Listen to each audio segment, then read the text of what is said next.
Balimao, très urgent. Billet mercredi 20 juillet 2022. Malien Tchena Mousso Demiseni Makoroba. Ka nyafo nyena, ambe président Assimi fo maréchal Assimi, ka ministre Nyamokoba Genga Bouy. Amba fo bravo au maréchal Assimi. A djaranye bi a djaranye chini, ambe président Assimi fo. Ambe yere wolo déboussera par fo, parce que yere wolo wula ka jo, kofo ministre katara. Alhamdoulilah aujourd'hui, ministre Gena. Amba ministre Nyamogo Gena, je m'excuse. Ministre Rema Gen Folode. Ministre Nyamogo Gena. Ambe yere wolo déboussera par fo. Parce que yere wolo tara lettre di bi, ni fana kera bi. Donc vraiment, chapeau au mouvement yere wolo déboussera rempart. Ambe malien den bela jele fo. Mali mouvement wula ka John Nkolo amba bela jele fo. Donc ka nyafo malien den bela jele ngena. Ambe orom na ko bi. Che Guevara kuma do fo. Président Assimi ima ali bara damine folo. Ni sokono kofe jugu kenema jugu gen ni ma wuli ki jo ki occuper sokono jugu la ka bara e to ka jedi. Ye français ambassadeur gen président Assimi amba fo bravo. Ye Francis Sourassou gen amba fo bravo. Ye ministre Nyamogo gen ala ko ke ministre re fana gene. Ambi fo ki bargada. Mais président Assimi, Che Guevara mu non ni Fidel Castro et révolution ke Cuba. Ka fanga marabe san biduru bo bi fanga bubulu. Ni ayo olu sera ka sisi. Olu ye barake ni idéologie dodi. Koni marfa bibulu ki se tambe marfa kono. Ibe ki se kelen de ci kofe jugula. Ka ki se kononton ci sokono jugula. Mais Assimi e keleme ka sokono jugu toyindi. Ou ye fie badi ka fanga la. Ne ken ba fo, ne ken tena sega fo la. Peut-être dondola ala kana to moko ko tien dinema parce que o te hera ye malima. Mais ala dili ala ka to ikani kuma ina me. Sokono jugu ka jugu ni kenema jugu ye chien batan. Aye minisima mun gen o jeune do be Bamako konnana ou dogolente ou togo doni do ou jamu doni do. Olu be bo dongo don kan ni minisima kele de publicité ke. Aba alu gene mun flene, ali minisima gene mun flene. Ado be tout siku ka radio so la ku dabara bawoga ka bo ka essayer kube minisima porte-parole mun gena. Ko minisima porte-parole mun gena, ou ba essayer kube taka o défend chokoya do la. Président Assimi, ye lebu mun da tubabu ka ne ate président Afrique munya kede ali Modibo Keita manike ali Thomas Sankara manike ali Karafi manike ima Karafi la banchogo président Assimi sokono jugu de ka jugu mogoma wallahi ala ni jugu o ka jugu ni ko fe jugu mais ebe ka ngina sokono jugu ko to ebe ka hinani ni fenga o hinani no fen wala to Modibo Keita gena ka bo fangala aka fanga klar la tada kara chuko amina président Assimi on be fe ka fanga ka nyadi ambe ki deme horonya ni dambe ya ni klele ya konadla wallahi munu me ka ministre défend domina nunu bora kujo ko mercenaire te ou konu ka radio la ka se kube mali ni kodi ube ka mana kan sugu be fo bon nous ne be courage di toujours jugu ba ese kubu tante awla mais aw nyeto la ne ta do aw sirlende do moi fin do ne kenta do mais wallahi ni ya révolution jamana fin yi kodo to babula président Assimi kuma flana yi tumengi lettre sebe ka fo kite ministre ko labli lettre c'est bedro quitter ministre ko labli ou bekataka ka banga dugula ambe la fiaoula c'est très simple aka no ni fembe anga ni bifo ambe yere wolo déboussera par ambo fana fo barata bulu kay mais ambe munya fo président Assimi ngina ambe sigi kuma inka amba y répéter ambe siga kan président Assimi mogo te nyina nyimi ka desa ku kalala et Fidel Castro et Che Guevara ko ni marfa kise ni marfa bibulu kise tamba kono ibe kise kelendro ni ci ko fe jugula kise konto ibo ci sokono jugula mais e kelebe ka sokono jugu to bajambla yala be ku dasago fo mogo be fana munu yu ka complice ye munu be ku protéger munu mene ka mogo mene abe ka a sharia tegela do kono nu ye ka mogo do mene abina fo yo trophée de tombeau anye be do fana bolena ko segu tungara ko dron ko Assimi ka ke candidat yi ado fana wulla manganchila u umanya yi utara ko Sky Mali e plainte donné contre la o kerangalonyi utaru no activiste do la kono ko do ka mobili glana ne ma mogo to ko foke activiste do ka mobili glana mo si to ma fo ya horola ah ni mi so mi bi yere masananga ski toi mo to ma fo ni mi stigale mi yere be ne wole de koro ko di contene ma ina komi ma ba fo ngon komi ma ni koti ma ba kon koti ma ado fana wula tuguni u ya yo shima marché u bora sisa no ko le sura suka défense tabare ko le mo fe fo Assimi numa ko le plainte do contrôle ko le plainte donné contrôle la na ma plainte donné contrôle la o te halala wi bilay talay jahili mun lembo o kora la sisa na ma plainte do te halala wi na yo horonde na be sura su défense tali la un d'abord mo be Bamako kono et puis mo mun me kan kuma fo oluko ku be transition de fede non seulement Assimi ka candidature ko fora fa donu la ou la kané bourja mais ta donné be ka kuma ou bolo ko ne be kuma kun fait quoi u tɛ ci dir'u ma o la o tellement u bɛ ne kɔ u wulila tuguni ka kuma filanan jumɛn fɔ ko ne bɛ ka nkalon dɔrɔn mɔgɔ dɔw la est ce que ne mɔgɔ tɔgɔ fɔ n ko karisa surasiw ye ka mobili falen ne ma mɔgɔ tɔgɔ fɔ mɔgɔw de dɔw de bɛ ka kule fan bɛɛ ka buni bɛɛ fɔ ne tɛna mɔgɔ tɔgɔ fɔ kɛ ne tɛna mɔgɔ tɔgɔ fɔ kɛ mɔgɔ min ka mobili dilanna tigi b'a yɛrɛ dɔn fana kuma banna pewu siksi barabila o mu bɔ ko ne bɛ to ka dɔ fɔ surasiw ma k'olu bɛ plainte don ne contre la n'aw ta ye surasiko kɛlɛ n'aw ma plainte dɔn aw tɛ halala ye n'aw ye hɔrɔn yɛrɛ woloden de c'est des petits escrocs ye u tɛ surasiko kɛlɛ la dɛ bɛɛ nana ne sɔrɔ surasiko kɛlɛ in na coup d'état kɛra bon jɔn fɔlɔ bɔra ka surasiw défend ne contre IBK coup d'état filanan kɛra jɔn fɔlɔ bɔra ne e b'i jɔ k'e bɛ surasiw fɛ ka tɛmɛ ne kan hali sini Asimi filila Segu Tunkara bɛ bɔ k'o fɔ cɛ si tɛ se ka ne balo la n'aw ko k'a bɔ k'o kɛlɛ de k'a bɛ parce que i b'a dɔn dɔw bɛ place ko kɛlɛ de la dɔw bɛ ye ko kɛlɛ de la dɔw bɛ taɲini ko kɛlɛ de la ne y'a caman dɔn n ye n daji to a caman kunkolo la n'a caman jɛra n y'a caman bila mais bi yɛrɛwolodenw hɔrɔndenw yɛrɛwolo debout sur l'empare M5 RFP Mouvement Victoire et Gouloir la CPM de Dr Alain Bokoum le groupe GPM groupe patriote du Mali olu bɛɛ de bolo dilen bɛ ɲɔgɔn ma bi k'an bɛ surasiw dɛmɛ an b'o baara de la union de bɛ yen minnu tɛ union fɛ comme Segu Tunkara bɛ ka union ko kuma fɔ il faut qu'an ka Segu Tunkara sen kari ka bɔ yen an ka diaboliser ka kɛ fɛn bɛɛ ye mais ala ye fɛn mun da mɔgɔ si se t'o la ni ne Segu Tunkara bɛ ka ko kɛ ko dogolen na k'an dogo kɔfɛ ala kana n sutura fo n'a ka sɔrɔ n tɛ Tunkaraden halala de mais ko bɛ laban tiɲɛ de ma a dɔw nana e ko k'e bɛ transition fɛ ni ne ko n ko mobili moteur dilanna ni e sigalen bɛ i tɛ n wele u nakun tɛ dɔwɛrɛ ye ka na zizani créer ka mɔgɔw bila ɲɔgɔn na nafigiya ni jahiliya la mɔgɔ bɔra Mali kɔnɔ minnu ko l'armée ne monte pas en puissance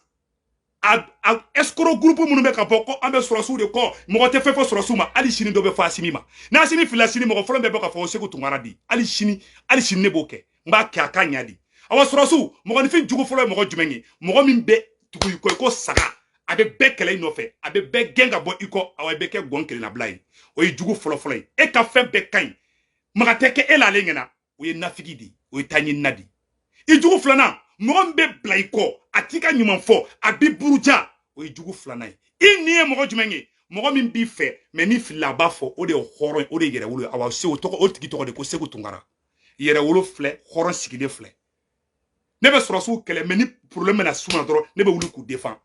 don min na mercenaires cunna vidéoman fɔlɔ jumɛn bɔra ka fɔ vidéo la m'a fɔ publication dɛ jɔn fɔlɔ bɔra ka vidéo kɛ ko mercenaires bɛ aéroport la ne de fɔlɔ y'a fɔ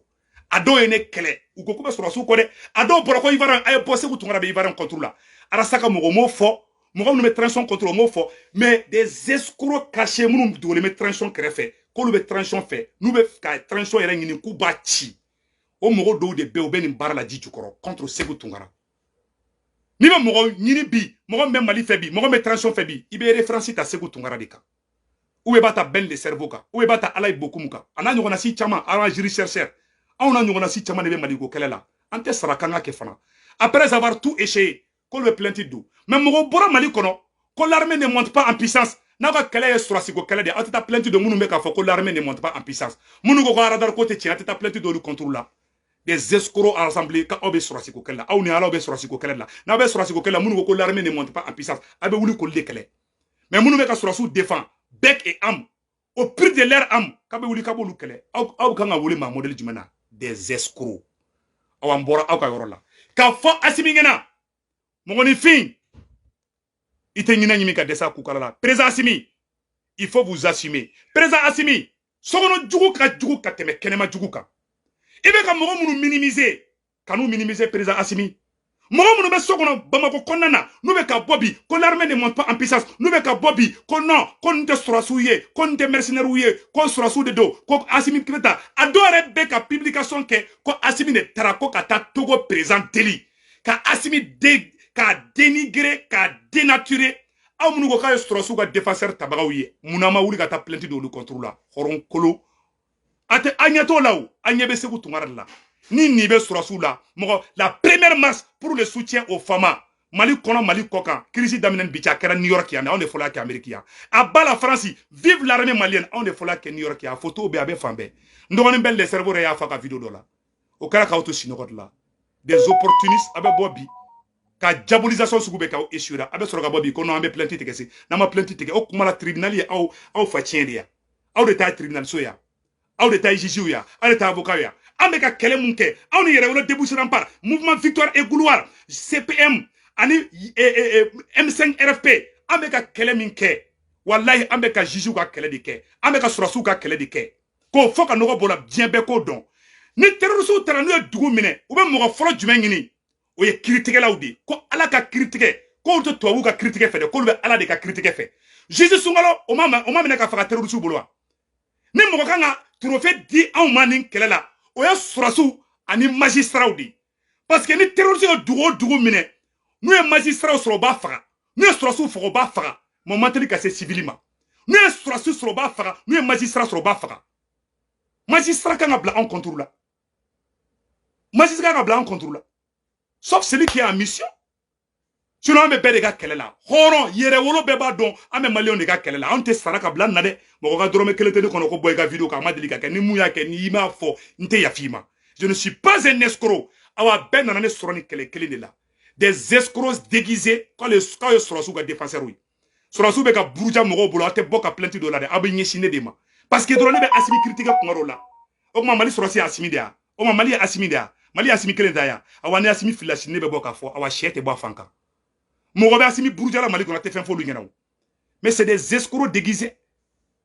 ne juguya mɛ ne kɔ minnu les soi-disant escrocs minnu bɛ kɛ minnu na transition kɛrɛfɛ hali musolaka dɔw b'a la